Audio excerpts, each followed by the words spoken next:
গত 2 বছরে খালি এই বিধানসভায় 2024 সাল ও 2025 সাল 2 বছরে 32,000 গরিব মানুষের মাথার উপর ছাদের ব্যবস্থা আমাদের সরকার করেছে, বাংলার বাড়ি দিয়েছে।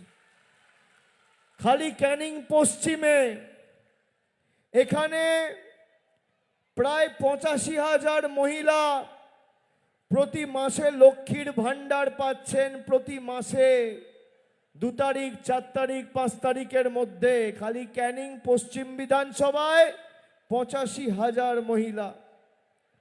খাদ্যসাথী প্রকল্পে 3 লক্ষের বেশি মানুষ বিনামূল্যে রেশন পাচ্ছেন প্রতি মাসে। যুব সাথীতে 38,000 যুবক যুবতী মাসে 1500 টাকা করে সহযোগিতা পাচ্ছেন খালি ক্যানিং বিধানসভায়।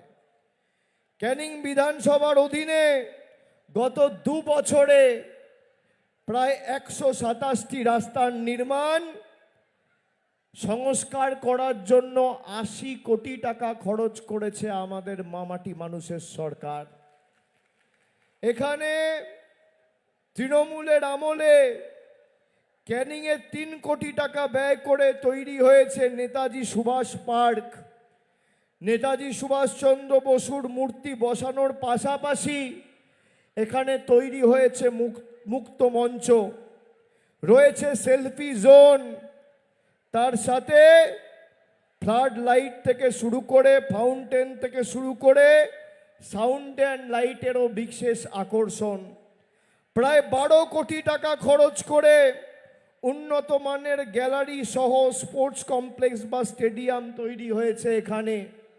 আমি পরেশকে বললাম আসার সময় যে এখানে হেলিপ্যাডটা করেছো কেন, যদি মাঠটা খারাপ হয়ে যায়?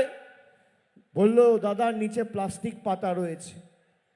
এই মাঠের এতটুকু আঁচড় আসবে না, আমি কথা দিয়ে যাচ্ছি। যদি খারাপ হয় সম্পূর্ণভাবে দল তার দায়িত্ব নিয়ে 10 দিনের মধ্যে মেরামত করে দেবে।